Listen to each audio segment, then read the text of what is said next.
Naghain naman ng reklamong tax evasion ang Bureau of Internal Revenue BIR laban kay dismissed Bamban Tarlac Mayor Alice Go sa Department of Justice o DOJ. Kunin natin ang balita kay Moira Encina. Moira. Formal nang ipinagharap ng reklamong tax evasion sa DOJ ng BIR si dismissed Bamban Tarlac Mayor Alice Go at dalawang iba pang individual.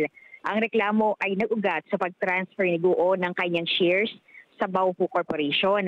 Ayon kay BIR Commissioner Romeo Lumagi Jr., nabatid sa investigasyon na hindi binayaran ni Guo ang mga buwis o ang capital gains tax at ang documentary stamp tax para sa nasabing paglipat ng shares. Bukod kay Guo, inireklamo rin ng BIR ang corporate secretary ng Baufu na si Rachel Joanne Malonzo Carrion dahil sa kabiguan na iulat ang hindi pagbabayad ng buwis at si Jack Uy na pinagbentahan naman ng shares ng alkalde. Sinabi ni Lumagi na iniimbestigahan pa rin nila ang iba pang mga transaksyon at business operation ni Guo at kapag malaman nila na hindi ito nagbabayad ng tamang buwis, ay kakasuhan ito ng panibagong tax evasion. Pakinggan natin ang pahayag ni BIR Commissioner Romeo Lumagi Jr.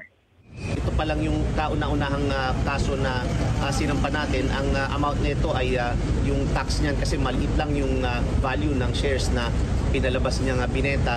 Kaya ang amount nito ay nasa 500,000 pesos.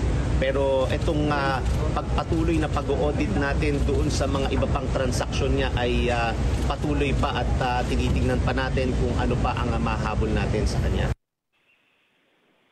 Yan ang pahayag ni BIR Commissioner Romeo Lumagi Jr. Moira Encina Cruz para sa Mata ng Agila, matatag, matapang, matapat.